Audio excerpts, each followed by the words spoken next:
நேயர்கள் அனைவருக்கும் வணக்கம். ரேவதி சண்முகம் கவிஞரோட சமையல் சேனல்ல இன்னைக்கு செட்டிநாட்டு மிளகாய் பொடி, இட்லி மிளகாய் பொடிங்க. அதை தான் நான் இன்னைக்கு பண்ண போறேன். ஒவ்வொரு விதம் செட்டிநாடு பக்கமே பார்த்தீங்கன்னா ஒவ்வொருத்தர் ஒவ்வொரு விதமா பண்ணுவாங்க. இது நான் பண்றது வந்து கிட்டத்தட்ட ஒரு 40 வருஷத்துக்கு முன்னாடி ராமணி அப்படிங்கிறவங்க கிட்ட கத்துக்கிட்டது. அவங்க தான் எனக்கு வந்து இது முதல்ல இந்த மாதிரி ஒரு பொடி சொல்லி கொடுத்தவங்க. நல்ல ஒரு ஃப்ளேவரு, கொஞ்சம் ரொம்ப வித்தியாசமா இருக்கும். ஆக்சுவலா இதுல இருக்க பொருள்லாம் பார்த்தீங்கனாலே தெரியும் உங்களுக்கு அதுல இருக்க வித்தியாசம். இதுக்கு வந்து நான் இன்னைக்கு எடுத்திருக்கிறது 1 கப் அளவுக்கு உளுந்து, முழு உளுந்து எடுத்துக்கலாம். அதுதான் எடுத்திருக்கேன். 1/2 கப் அளவுக்கு துவரம் பருப்பு, அதுக்கு ஒரு 3 டேபிள் ஸ்பூன் கடலை பருப்பு, ஒரு 3 டேபிள் ஸ்பூன் பச்சரிசி, அப்புறம் ஒரு 3 டேபிள் ஸ்பூன் கசகசா, ஒரு 30 காஞ்ச மிளகாய் எடுத்திருக்கேன். இந்த கலருக்கு பேடிங்க மிளகா வந்து நான் அது இப்பதான் புதுசா சேர்க்கிறேன். ஒரு 6-7 மிளகாய் எடுத்திருக்கேன். சும்மா இது கலருக்காக, இதுல காரம் இருக்காது. உப்பு கொஞ்சம் தேவையான அளவு. கருவேப்பிலை பார்த்தீங்கன்னா நல்ல ஒரு கைப்பிடி அளவு கருவேப்பிலை, பிடிச்சி எடுத்தா ஒரு கைப்பிடி அளவு வரணும், அந்த அளவுக்கு எடுத்திருக்கேன். இப்போ ஒரு கடாயை ஒன்று போட்டிருக்கேன். இதுல பார்த்தீங்கன்னா ஜஸ்ட் ஒரு டீஸ்பூன் அளவுக்கு, ஒரு டீஸ்பூன் கூட இல்லைங்க, கிட்டத்தட்ட ஒரு 1/2 டீஸ்பூன் தான் போட்டிருக்கேன் எண்ணெய். அதுல இந்த உளுந்தை முதல்ல வறுத்துடணும். உளுந்து இந்த பருப்பு எல்லாம் நல்லா வறுபடணும், நல்ல ஒரு வாசனை வரணும், கலர் கொஞ்சம் மாறி இருக்கணும். அப்படி இருந்தா தான் அந்த பொடி நல்லா இருக்கும். இப்போ நல்லா வறுத்துடணும். நல்லா செவந்ததுக்கு அப்புறம் பார்க்கலாம். நான் இப்போ கைவிடாம நல்லா வறுத்துருக்கேன். இந்த மாதிரி கைவிடாம வறுக்கணுங்க. ஏன்னா ஒன்று செவந்து ஒன்று கறந்து அந்த மாதிரி இருக்கக்கூடாது. இப்போ இதை வந்து எடுத்துடலாம். நல்ல ஒரு வாசனை வர ஆரம்பிச்சு பாருங்க. இந்த வாசனை வந்தால் தான் அந்த பொடி நல்லா இருக்கும். அதனால நல்லா வறுத்துடலாம். வறுத்தாச்சு, எடுத்துடலாம்.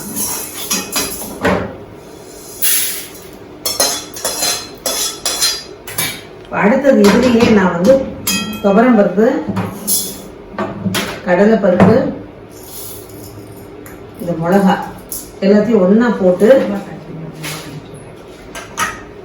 ஒரே 1 டீஸ்பூன் எண்ணெய் விட்டுருக்காங்க. நிதானமா நல்லா இதையும் வறுத்துக்கலாம். அவ்வளவுதான். இப்ப இதை நல்லா வறுபட்டு வச்சு பாருங்கன்னா துவரம் பருப்பு, கடலை பருப்பு, மிளகா 3த்தையும் ஒன்னா போட்டு ஒரே 1 டீஸ்பூன் தான் எண்ணெய் விட்டு நல்லா வறுத்துருக்கேன். இப்ப இது வறுத்தாச்சு. நிறம் மாறாம இந்த மாதிரி வறுபடணும். ஆனா அதே சமயம் நல்ல ஒரு வாசனை வரணும். துவரம் பருப்புல நல்ல வாசனை வந்துருச்சு பாருங்க. நல்ல செவந்து இருக்கு லேசா. இப்ப இதுல வந்து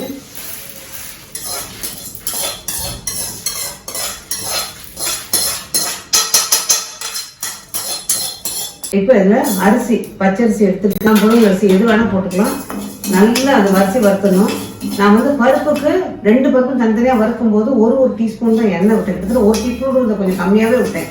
வறுத்து எடுத்தது இதையும் நல்லா வந்து செவக்க வறுத்து அரிசி பொரிய பொடிக்கு ஒரு நல்ல வாசனையை கொடுக்கும்.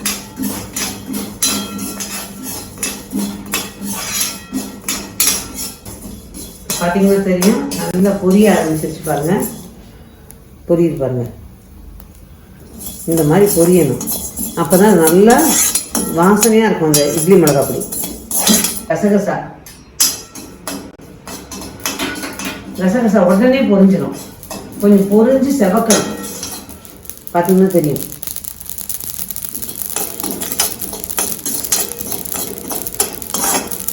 ஆனா கசகசாவை கவனமா பொரிக்கணுங்க. என்னன்னா கருகி போயிடும் சட்டுன்னு.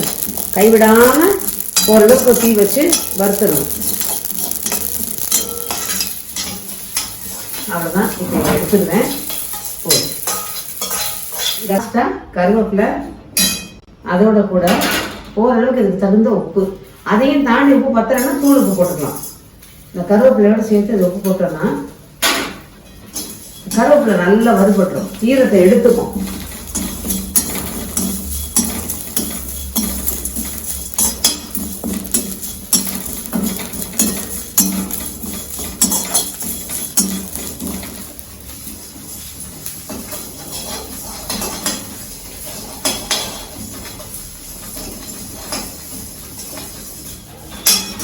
கருவேப்பிலையும் உப்பையும் ஒன்றா வறுத்துட்டேன். வறுபட்டுருச்சு. இப்போ இது ரெடி. இப்போ இதையுமே நம்ம எடுத்துடலாம். இந்த ஈரத்தை வந்து உப்பு இழுத்துக்கும். நல்லா அதுவும் வறுபட்ட உடனே ஓரளவுக்கு நேரம் மாறாமல் வறுபட்டுரும். இப்போ இதில் இப்போ அடுத்து ஒரு 5-10 நிமிஷம் ஆற விட்டுட்டு அரைக்கணும்.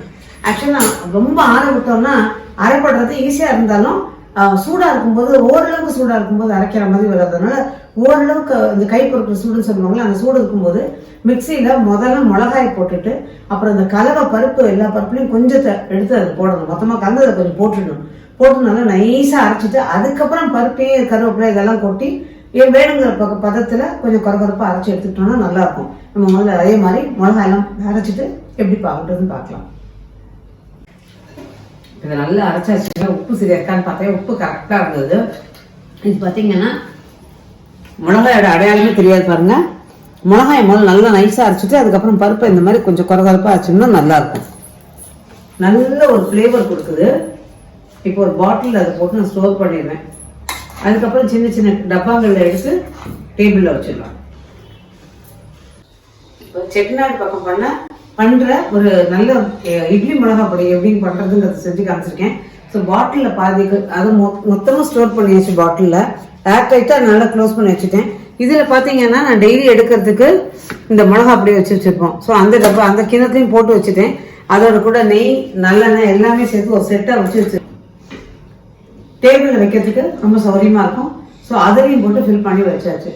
ஸோ இந்த இட்லி செட்டிநாடு பக்கம் பண்ணுற இட்லி மிளகா அப்படி எப்படி பண்ணுறதுன்னு பார்த்தீங்க இல்லையா? இந்த வீடியோ பிடிச்சிருந்ததுன்னா உங்கள் ஃப்ரெண்ட்ஸ் கிட்ட சொல்லுங்கள், ஷேர் பண்ணுங்கள், லைக் பண்ணுங்கள், சப்ஸ்கிரைப் பண்ணணும்னு நினைக்கிறவங்க சப்ஸ்கிரைப் பண்ணுங்கள். மீண்டும் சந்திப்போம். நன்றி, வணக்கம்.